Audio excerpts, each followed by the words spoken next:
Hello and welcome back to the Transfer Flow podcast. It's Patrick Van Straten and I'm joined today by Ravi Ramaneni. How are you, Ravi? Hi, Patrick. How are you? I'm good. I'm dying in the heat. I'm not made for it. I can't cope with it. And I'm kind of like easy bake ovening up here, I would say. How are things with you? Things are good here. I'm near Boston. Pretty nice weather at the moment. I've heard a lot of people from England saying they didn't have a summer this year, but maybe it's refreshingly good that it's a warm day. No, absolutely not. I've completely the opposite belief. My joke with this is always like Leonardo DiCaprio, nothing above 25. That's obviously degrees centigrade, so Americans going to have to do the conversion themselves. But today we've got at least the transfer window heating up. There's obviously been some big news this week, some big deals completed, and some interesting rumors on the market as well. So should we start off with one of the deals that has been done, which is Leny Yoro, who is not on his way to Manchester United. He's there now. Looks to be a done deal, 50 to 62 million, somewhere in that range with add-ons.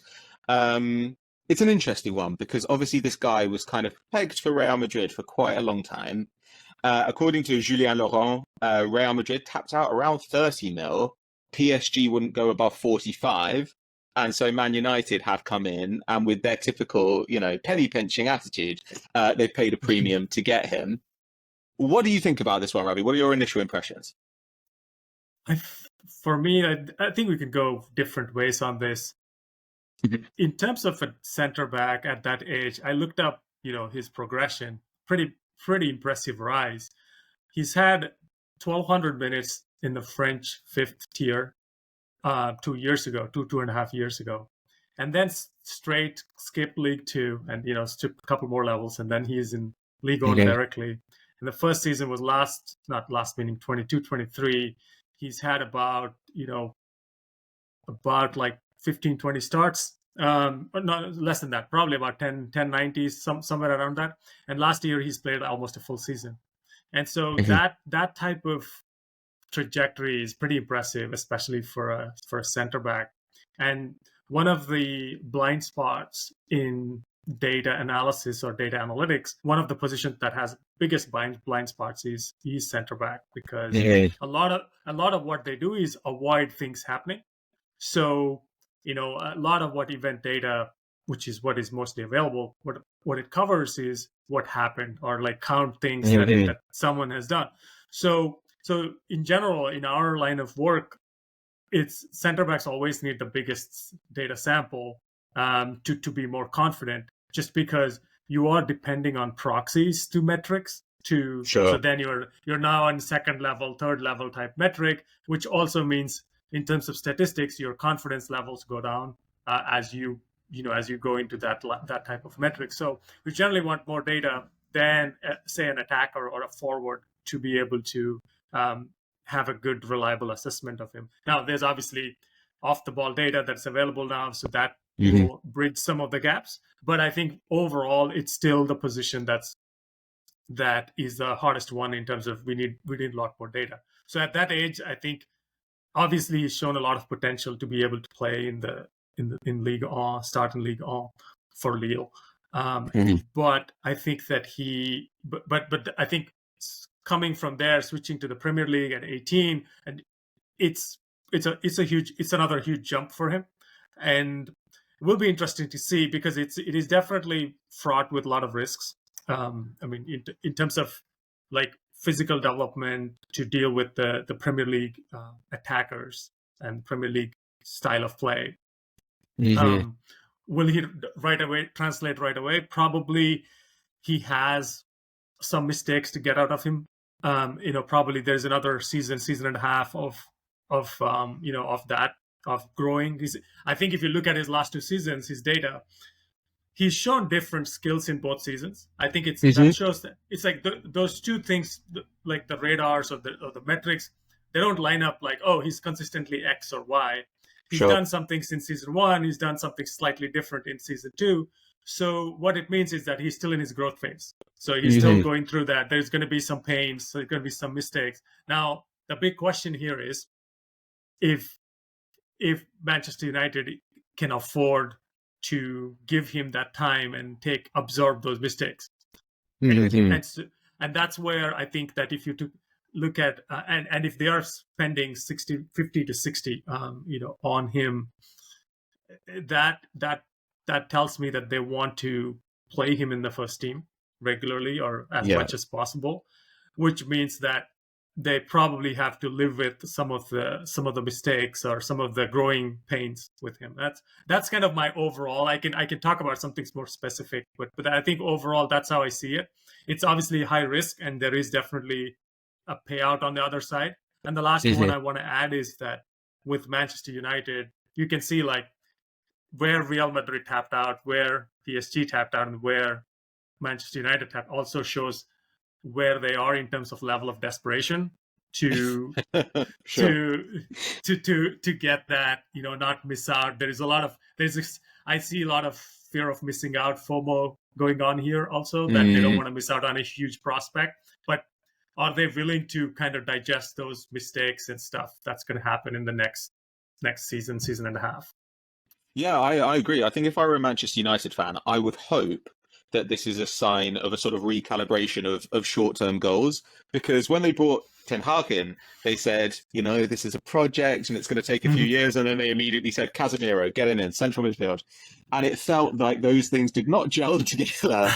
Yeah. So now you hope between this and obviously Højlund, Garnacho now getting a ton of minutes, Zirkzee coming in as well.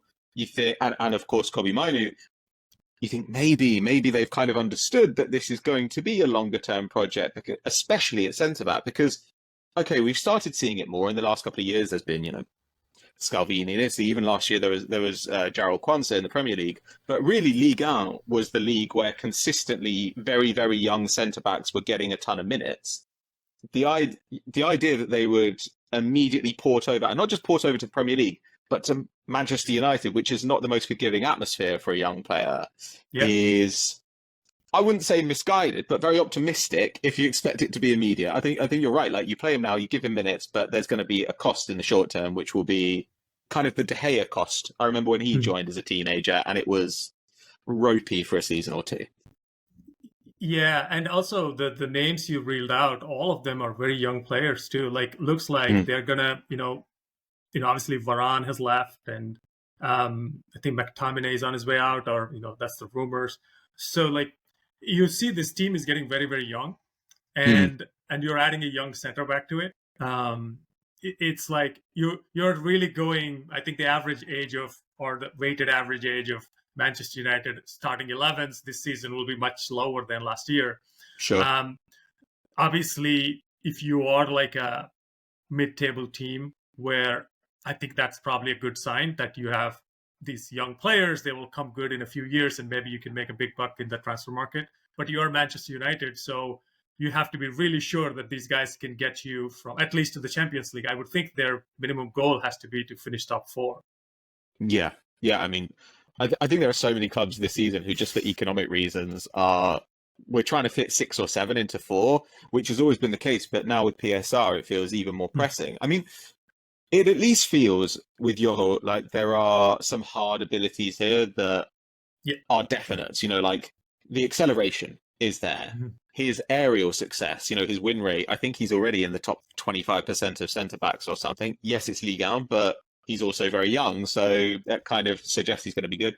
Passing looks fairly positive as well. And I mean, you'd be in a better position to answer this, but my understanding is that passing tends to improve as players age. Is that right? Yeah. I think there is that cliche of the game getting slower as players see more reps of things, and the pressure patterns and how teams are press them. I think they'll definitely improve. Passing will definitely improve. One thing that I've seen is that in his passes is that he's not. I think he's mostly a safe passer at this point. He doesn't have a lot. He doesn't look long as his first option, or generally he's not someone that let me find a runner further up the field.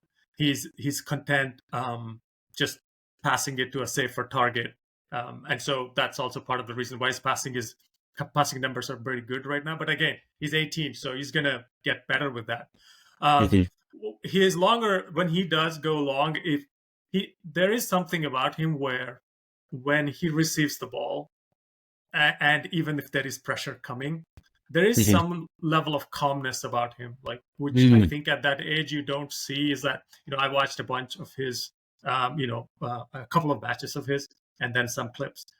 It's like he always feels confident that Yeah. even though he's going to find a safe option, he's not a guy that's going to break a lot of lines, at least not now. Maybe he'll Mm. learn that in this new coaching staff with United, with better players around him. But he does look composed on the ball, even if he's going to just find a safe option. And even when he goes long, I think there is some. It's always like very, very sort of lofted, floated balls. So right now they leave a lot for the receiver or let's say the number 9 to kind of have to fight an Sure. aerial duel to receive them. Is not like, yeah. So the reason is that last week or a couple of weeks ago we talked about a couple of left-sided center backs like Calafiori, who, if you look at him, who's obviously is 3 years older or 2 to 3 years older at 21, and Mhm.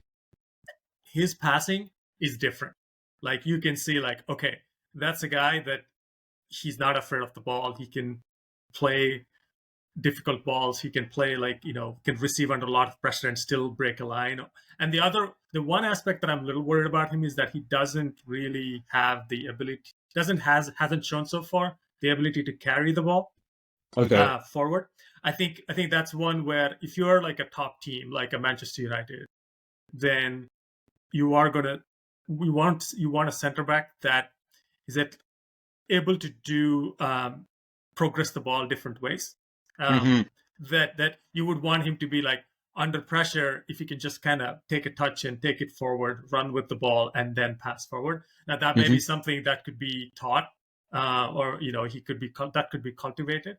But so far, that's one thing that when I watched him, that was a little bit of like, okay, does he have the confidence to do that, or can that be taught?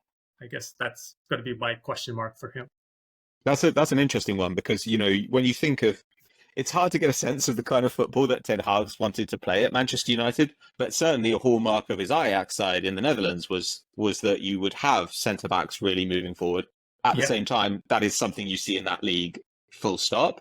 So it'd be Mm-hmm. interesting to see whether Yoro can respond to that, or whether the plan is, I don't know, Lisandro Martinez is going to have that role a little bit more. I think there's probably space as well for them to bring another centre back in. They're pretty thin right now. I mean, Yeah. one thing I did want to ask you about was all this summer it's kind of felt for United like it was Branthwaite or Yoro, and they've obviously gone for the right footer, the younger player, probably not that much cheaper in the end. Mm. Do you have a sense of what you'd have done in their same position? Because I kind of felt like Branthwaite as a left footer, Lisandro Martinez, I know he was injured a lot last season, but he does feel like one of the few players in that squad you think can do his job competently. I with Branthwaite, between him and Branthwaite, obviously he's left-footed, so that is a slightly different conversation in the sense that Sure. it's a different, it's something that teams value a lot. But Hmm. in terms of, but if you're looking at, I think comparing things, that both of them, I think they're both good size, physical, dominant in the air. I Hmm. didn't think that from my analysis, I don't think Branthwaite is that much of uh, a great passer of the ball. Okay. He's also more of a safe passer. He's almost Hmm. like he just will get rid of the ball as soon as he can. That's the sense I got when I Yeah. watched him. And if you look at his passing numbers too, it's mostly just short passes and safe passes. So with Sure. that in mind, I think you go to the right on the. I don't know. It would have been a difficult choice if I have to ignore the left right foot thing. If you take that out, it's Hmm. probably a difficult choice. And the advantage though is that he's played in the league, so Sure. and so that has to count. So now you are valuing. Okay, I see the potential of Euro so high that I'm willing to take that 1 to 1.5 season of his kind of education process in the Premier Hmm. League, or I'm confident that he can kind of pick it up within maybe a few months. and then he will be at the same level. So I guess maybe that's and then there is something with Branthwaite. Maybe this is it. We have seen everything with him because he's already been in the league. So I think you're looking at a lot of such kind of valuations of quality, potential, and you're trying to balance that out. I would probably, like, if I'm a little bit more on the conservative side, I would have probably gone with Branthwaite just because of he's played in the league, and I know him being Manchester United and where I want to be. But I think obviously I'm sure Ten Hag, with his experience of playing and coaching young players at Ajax, I think he probably feels a lot more confident. Like, I see the potential in him, and I think that I can kind of let him get him to realize that high potential, but it comes with its risks. Yeah, it would be intriguing to see. The point you made about his kind of high panic threshold, I'm interested to see how that kind of translates to the, I suppose, the famously forgiving environment of Old Trafford. Yeah. Should we stay in the northwest of England? Because we've seen a little bit of smoke this week about Trent Alexander-Arnold, and obviously a player that nobody would want to sell, but coming off his worst season for minutes in about 6 years, still over 2,000. Generally, he's been a very durable player as well.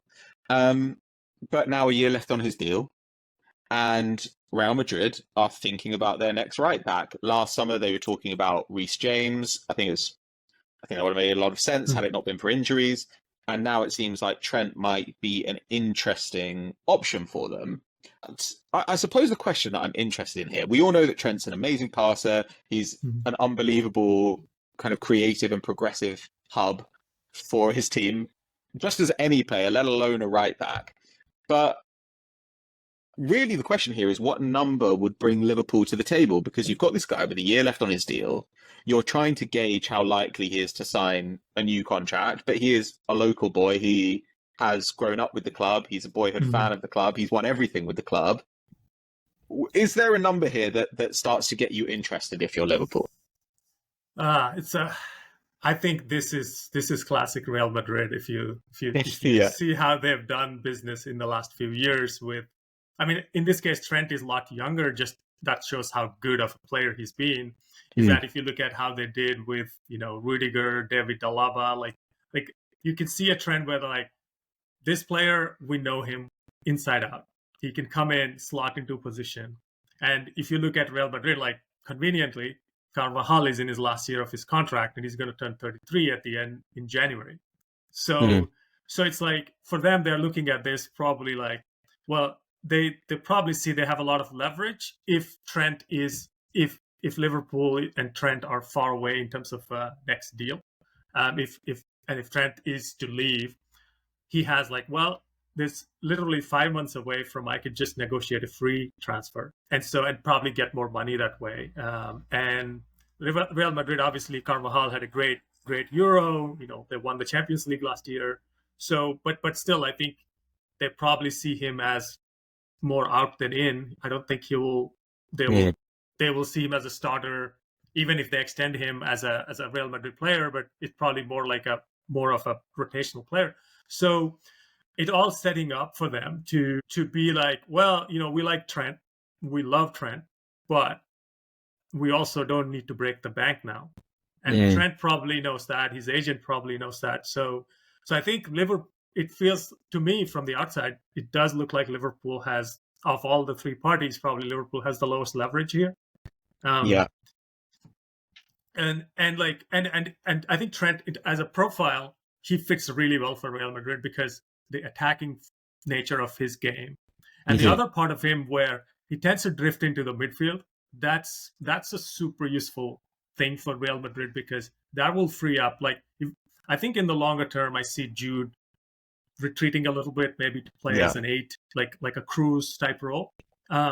So what will happen is that when they go on the attack, Trent doesn't need to be an overlapping fullback and cross the ball. He can just drift into the midfield and protect that space, which is vacated by Jude, who go to join the attack, and then pick his moments to run, into the box or closer to the box. and be on that half space from the right side. Like to me, like that, and then cross the ball from there, or even take a shot or take a touch and go to the end line. So that gives a lot of like flexibility for Real Madrid, and also suits Trent's game very well. I think that I feel like the more I think about it, that match is made in heaven. But obviously now, at this point, obviously he's still a Liverpool player, and I think what number would get, I would say, I mean, Real Madrid just probably like, I'd say like 50 to 70 number. Okay. Because it's one of those things now where 50 for a player of his kind of genuinely unique talents feels low. He's only just 25. Yeah. You know, he's got this incredible track record, both in output and in fitness. Yeah, and I guess the downsides of his game are not going to be as present, you imagine, for Real Madrid. You know, the one-on-one defending, the aerial problems, like who cares? Real Madrid. No, they don't want that. They don't really worry about it. That's what I see when my eyes lit up when I saw the name and the rumors. I was like, wow, this is why the way Real Madrid kind of does this thing is amazing, like year after year. But it makes me think as well. I mean, obviously for Liverpool too, I suppose part of their assessment of the price that they'd be willing to go to might be who's on the market, how highly they think of Bradley, who got 1,000 minutes, approaching 1,000 minutes, I think, last season, and looked very good, much more of a conventional fullback, obviously, but like pretty decent attacking output, lots of passes into the penalty area, very good defensive output and tackle success. And I suppose as well, they currently don't have a number 6. What is your ball progression plan if Trent goes to, like, do we just give it to Salah and he runs 60 yards? Like, maybe that works, but it's not my dream. Yeah, no. And I think if you look at, so I looked at briefly how Arne Slot used, or what his right back situation was back at Feyenoord. I can't pronounce his name very well, so please forgive me. Luchero Getrida? Yeah,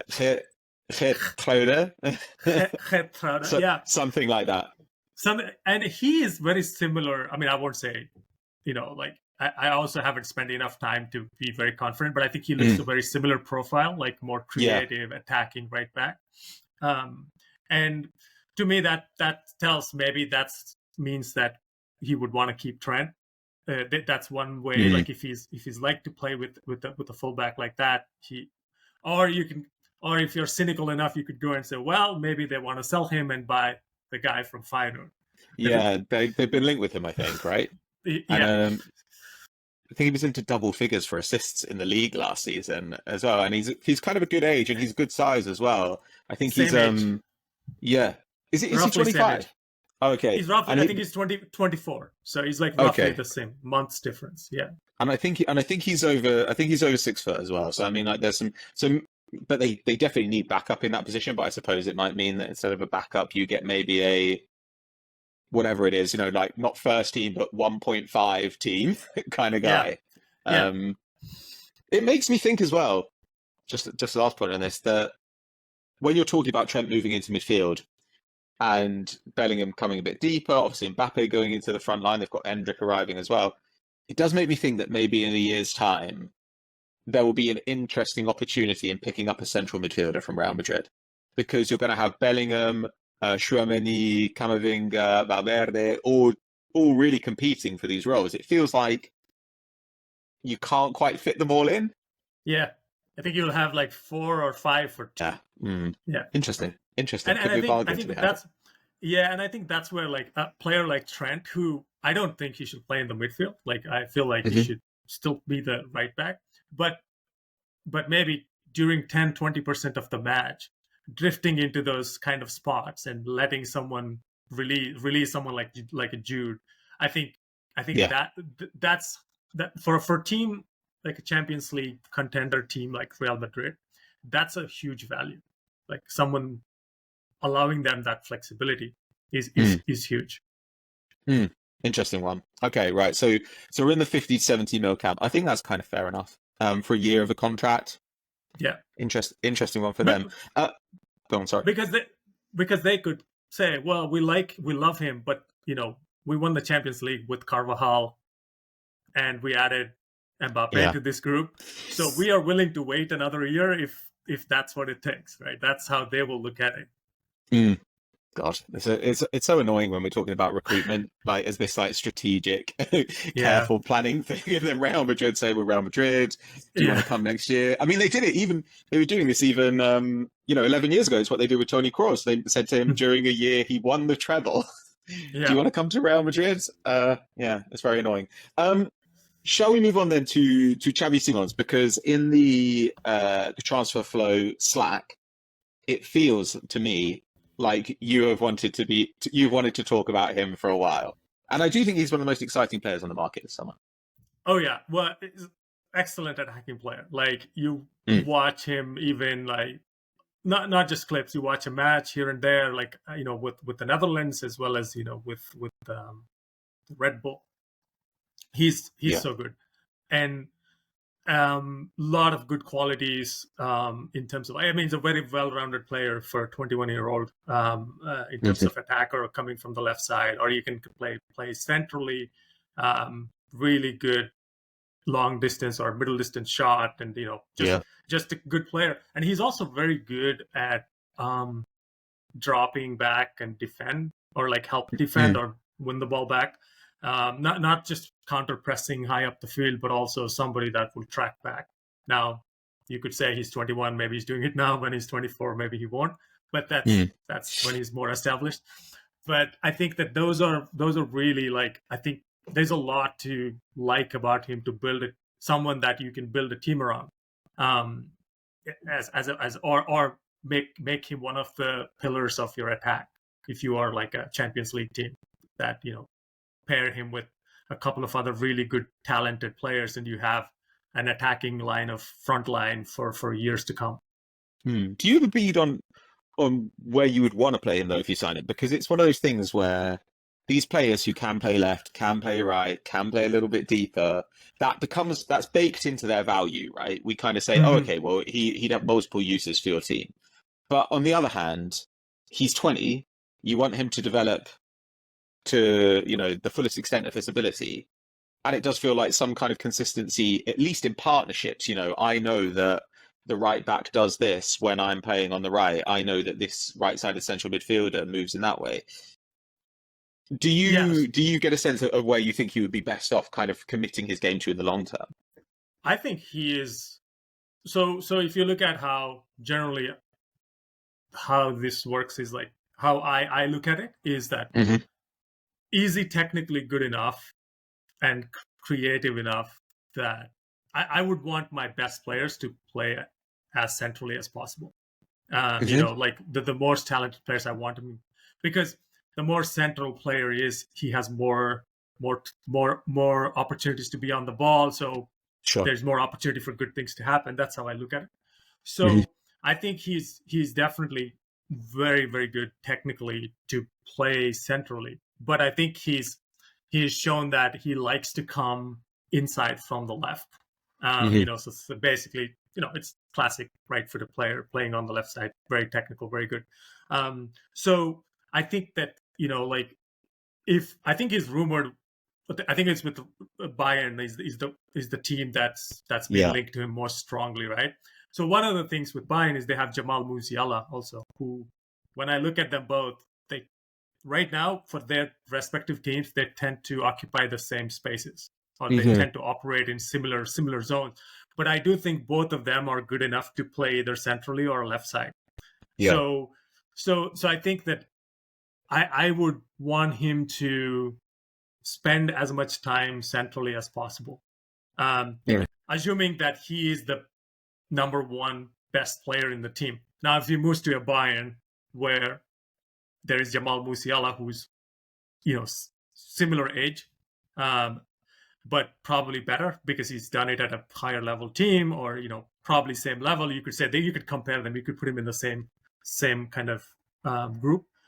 I think that you could probably figure out a way for them to operate where they can interchange. One of them plays left, another plays centrally, vice versa. So like I think I would like him to, if I play him as my left winger, or as a starting left winger, I want to then build a team in such a way that when he comes inside, which is where I think he creates most value, I Mhm. want that space to be available for him, and whoever is playing centrally be able to kind of adapt to that. Okay, so if there's, say, a left-sided central midfielder, you would want it to be somebody who was comfortable pulling out to the wing. Yeah. Okay, that's quite interesting because it feels like the breadth of talent, like the breadth of output from this guy is amazing, really. I mean, Yeah. obviously Yeah. huge end product both in the Eredivisie and the Bundesliga, but also a high volume ball carrier, lots of Yeah. dribbles, as you said, great defensive intensity. So he's been linked with Man United as well. He's been linked with Arsenal as well, and all of these and all those feel like different sort of versions of his future. United would talk about him as a right winger, Arsenal maybe as a Martinelli gut replacement or moving into that left eight role or something. So it's just intriguing to imagine what he'd be. Yeah, so I think for players like this, it's hard to when you ask a question, what is his best position? It's not very straightforward to answer it. A lot of it depends on who is around him, what type of a team he's playing with. Like, if you are like a team that, I think these days a lot of teams, whether they write it out that way in the paper or not, they tend to play like when they are in possession, there's like a line of three in the back, and then you have you have these the fullbacks or the wingbacks, or one of them providing the width on one side and then the other one pinching inside. So you can say if it's a 3-4-2-1, he could play as one of the two underneath. That could be his best role, where he has the freedom to go left and start in the left and then come inside. 3-4-3, 3-4-2-1, that type of setup. But if you look, a lot of teams in possession, like a lot of the high-end teams in possession, do look that way these days. Like where everybody kind of stations themselves into those half spaces. So I feel like that's the area, that the left-sided half space is where I think he creates most of his value. But then the way, but it's one thing, we know the area, but then the other thing is like, how does he get there, and what are the situations you want him to be in? That I think that will be slightly different for as you said, United versus Arsenal. The one thing with him is that I want to see is generally speaking, we're talking about kind of 80 mil has been the rumor. PSG and Bayern seem like they're negotiating through the press. I'm surprisingly comfortable with that price. Obviously you want to get in for less, but I don't think it's crazy given the output.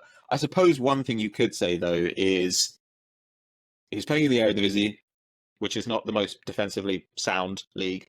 And then he's playing in the Bundesliga, and he was playing for quite a high transition side. RB Leipzig considerably more direct than the other good teams in that division. And generally speaking, the division, lots of transition football, lots of defensive breakdowns. Is there any question about him in facing a low block defense, or do you think his technical ability just kind of gets rid of those concerns for you? I think for the most part, I think his technical ability would allay those concerns for me. I think he's not afraid of taking guys on and dribble past someone. So I think that part, I'm not too worried about it. Okay. Well, shall we move on then? Because we've got a couple more guys, and we've got a couple of French guys to finish the podcast. And both kind of older than the players we've been talking about. So firstly, there's Adrien Rabiot, who is back on the market. Feels like he's on the market every summer. Yeah. Honestly, there's a part of me that's just like ready for this guy to retire, because like 10 years ago, I remember thinking, wow, his numbers, he just looks amazing. And then there were rumors about him being difficult, and his mother kind of handles his career. And she apparently is also quite difficult, like parents are a difficult family. But now Fabrizio Romano is reporting he can leave Juve on a free. He's 29. He's been a plus contributor at PSG, at Juventus. Last 4 years, pretty durable as well, over 2,000 minutes in each of those seasons. What do you think of the player, I guess, first of all? I think, again, I think that you can't separate the player from the person. So I think that part always comes in the way, or like, I think, okay, if you leave his difficult character or things that we hear about him Yeah. aside, I think he's he's a very good, player, like a box to box that gets into the box and be available, and like adds to the attack.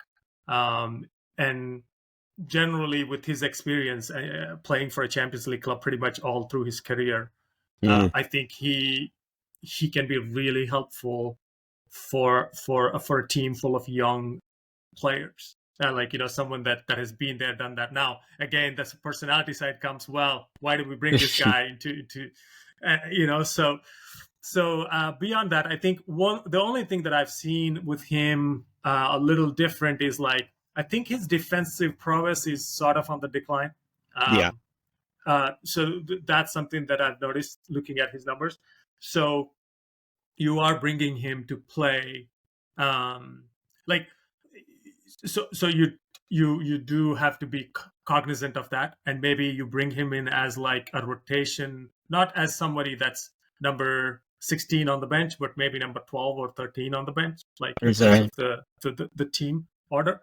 So he may play like 2,000 minutes for a Champions League team. So I think there are two paths for normally players of this age coming out of contract and a free agent generally tended to go one or two ways. One of them being a team that is close to being a contender for Champions League or like a Premier League or a top 5 league title, bringing him as, like, say, well, we'll add him just because when our number one starters are not available, we will not have a drop off in our production or in our team quality.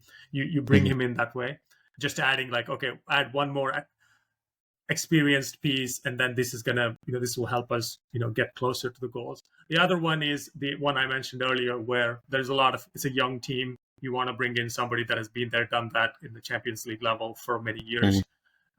So like I'm leaning with him and his personality. I think he's probably I think it might be a better fit for a team that doesn't depend on him only, like as a mainstay.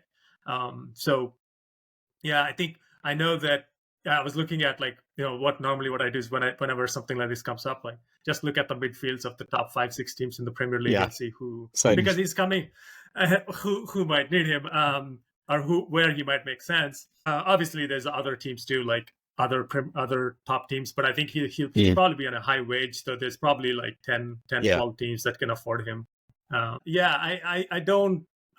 think that if I look at someone like, I guess, United, I'm confused with them a lot because of their recruitment policy. Like,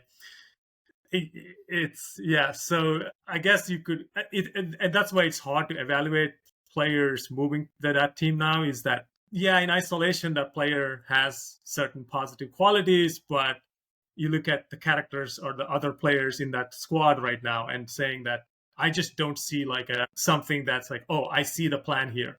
And so adding another experienced player that has played at a very high level, it never harms in terms of quality of the squad.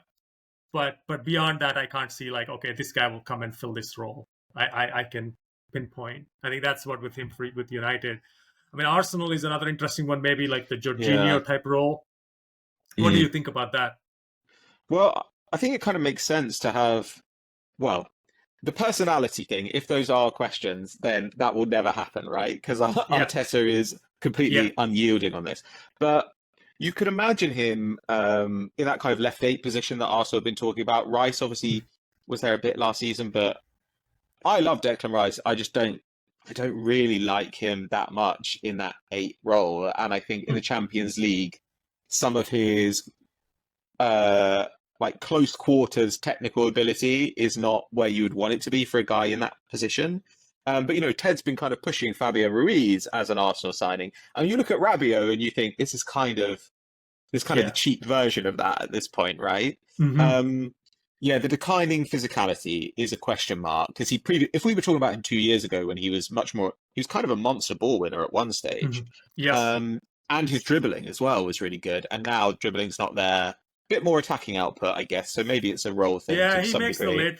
I think he's now good at those late runs into the box, but he's still a Yeah. good ball carrier. And in terms of like defensive, I think he's still at roughly at the same level in terms of winning the ball higher up the pitch, like just doing the immediate press or right as a counter press as when they lose possession. But I think anything beyond that, he doesn't really do much work, defensive work, like when the team is in like a defensive phase. Sure. I think in transition, I think he does some work, but he doesn't do much beyond that. So I think that's the one that needs to be they need to be aware of. Sure. That's interesting. I mean, because you've got to imagine that would be, say he went to Arsenal, that would probably be his role to try and counter press quite quickly. I mean, if it's Arsenal have obviously been linked with a relatively cheap move for Mikel Merino, I would probably do Rabiot on a free over that, depending on the wages and depending on the length of the contract. I think he makes much more sense as a fit. Marino's got abilities, but I don't really see the value for Arsenal in that move. So I think he makes sense there. But yeah, the question is, how does he fit in the dressing room? I agree with United. I think having a guy who can do lots and lots of different things would be very helpful. If it were the Rabiot of 2 years ago, I'd definitely do it.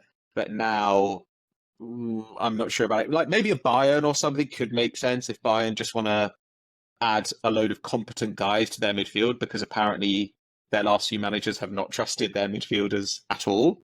You could see in the long term, okay, well, maybe Goretzka moves on, Rabiot comes in, like that kind of fits, I suppose. Yeah, no, I think Bayern's a good shout as well. Yeah, that's the kind of team they tend to do such deals too. Okay, if you were trying to recruit a player like this, would you just kind of have to have a conversation with him and like get a sense of how accepting he would be of X or Y role and what his expectations were? For sure, yeah. I think you just go in and lay out that this is the plan for him. This is what we want in the team, and and also get some feedback from him of like not only about what we propose his role, but also what he thinks about our team. And interesting. Where does he think? It's always better to. I always like to listen to how they see, just so that get a sense of like where they are in terms, and then you can go back and see. Well, he still thinks that he can do things that he has done 3 years ago. Sure. Or he has accepted that he's a different player now. And so you get that type of insight as well. So I would definitely tell my piece and listen to his piece and see where we meet. I think that's probably the first thing we do. That's a really interesting point. Yeah, I guess you do want the square pegs to know that they're square pegs. Like, otherwise, you end up in the kind of Ronaldo at Portugal situation, at the Euros, this guy who thinks he's got juice that he kind of lost a few years ago. Okay, should we move on to our last player? Because this is also a done deal. It's now been announced, and this is Martin Terrier, who has joined Bayer Leverkusen from Rennes, 27 years old, 5-year deal, which I was quite surprised to see.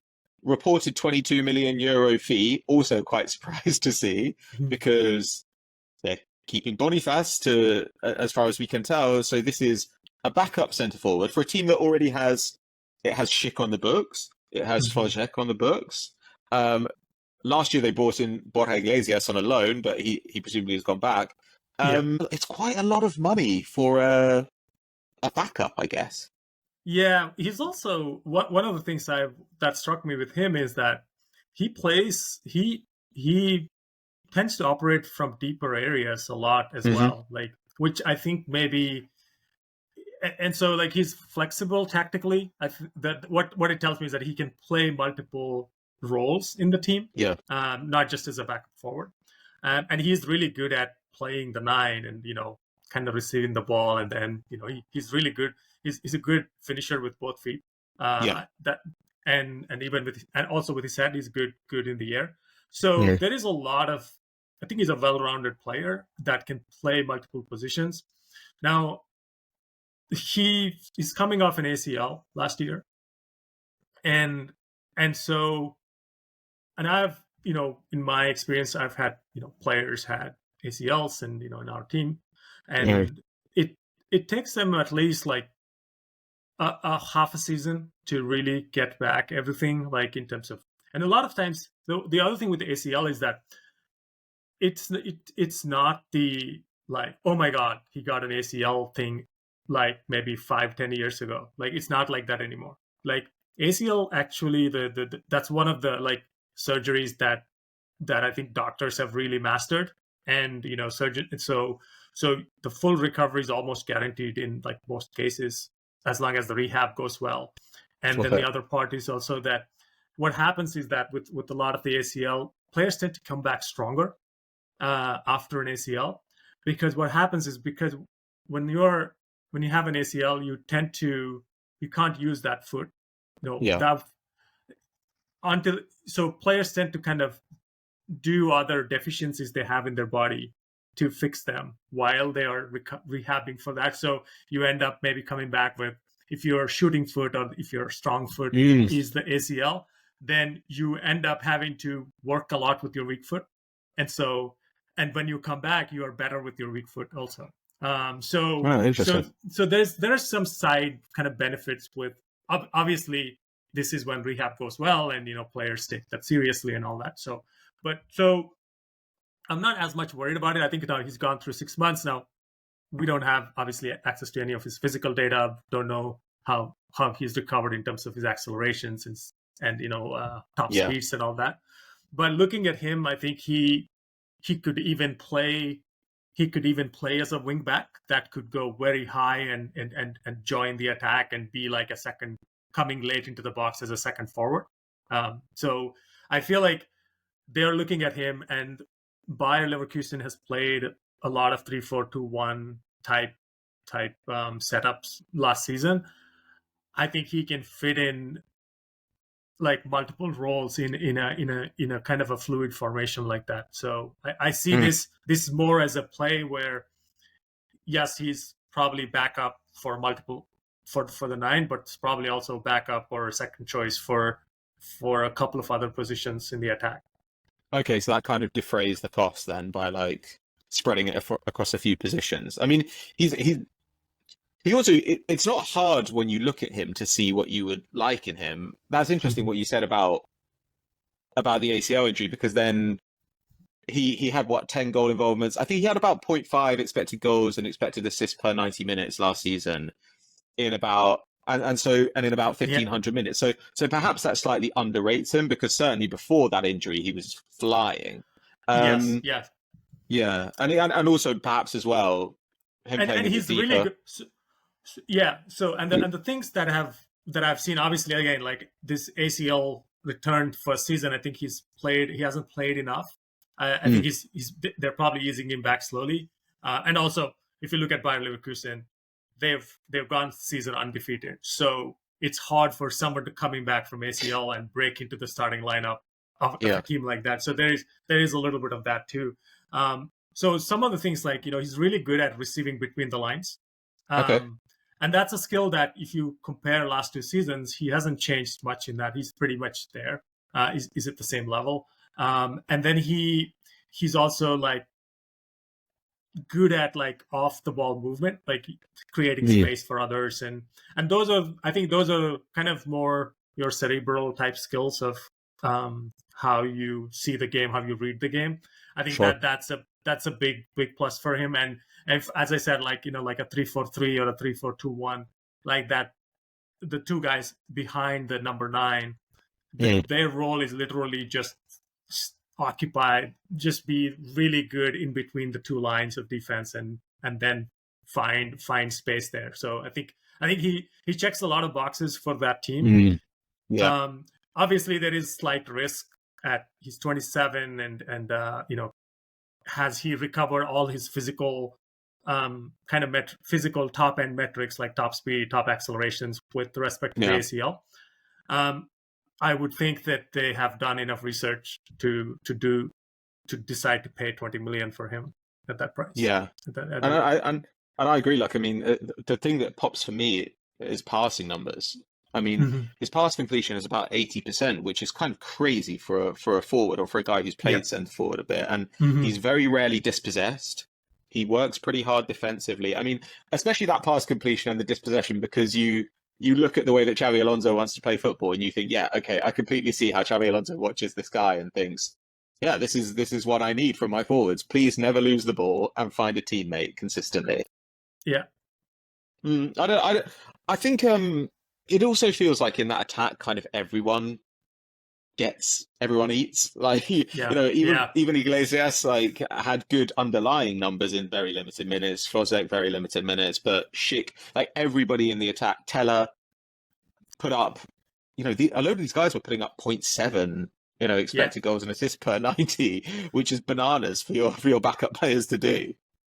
Yeah, I mean, I think last season, it was also one of a kind season. So we'll see if how much of that they can replicate this year. Mm-hmm. Yeah, and I guess sometimes when you have those exceptional players, so Wirtz and Boniface when he played as well, you do tend to see other players get drawn into their orbit, and everybody's numbers seem to rise. But maybe they could also potentially offset the sale if they wanted by selling one of those assets, like they do with Schick, they do with Flozek, they do. Well, Hoffman was very useful for them last season, but they've got assets they could sell. It looks like Tar still might go, and they've got incredible centre-back depth. So maybe they can do that. I don't know. I don't have any insight. We still have, 45, 43, 44 days left in the window. So so I think there's still a lot to happen. And as you know very well, that a lot of the transfer market is very much it's like a dominoes, right? Like you're just waiting for the top dominoes to fall. Yeah. And then that creates the ripple effect. And then, you won't see the full effect of it until maybe another few weeks. So I can see more players going out of being sold from that dream team. Yeah. Well, lots more movement to expect, and we'll try and cover as much of it as we can on the Transfer Flow podcast and in our newsletter. I think that brings us to the end, unless there's anybody else that you want us to cover quickly, Ravi. No. I mean, obviously, there's a lot of new names, but I mean, they're just. I think it's these days, like as you can see in our Slack, that the number of rumors are just. Oh, it's crazy. It's crazy. Like, yeah, but definitely we'll have more for next week. Yeah. And also I should say about Martin Terrier, he is very handsome, I noticed during my research. Okay, right. So if you would like to hear more of this analysis, not that last bit about how handsome Terrier is, but the other stuff, then you can obviously follow us on Instagram, on Twitter. You can subscribe on YouTube. You should definitely subscribe to our newsletter, where there's fantastic writing every day on the big movement, and also real behind the scenes insight, I think, on how clubs should be thinking about their movement, how clubs might be thinking about their relationships with other teams as we head into the summer. I think that's everything. Anything else that we should say? Have I forgotten anything? I think that's good. Great. Thanks for having me, or thanks to be here. Yeah, great to be here. Yeah, same for me. All right, well, I'll see you next time, and we'll see you guys as well. Thank you. Bye-bye. Thank you. Bye.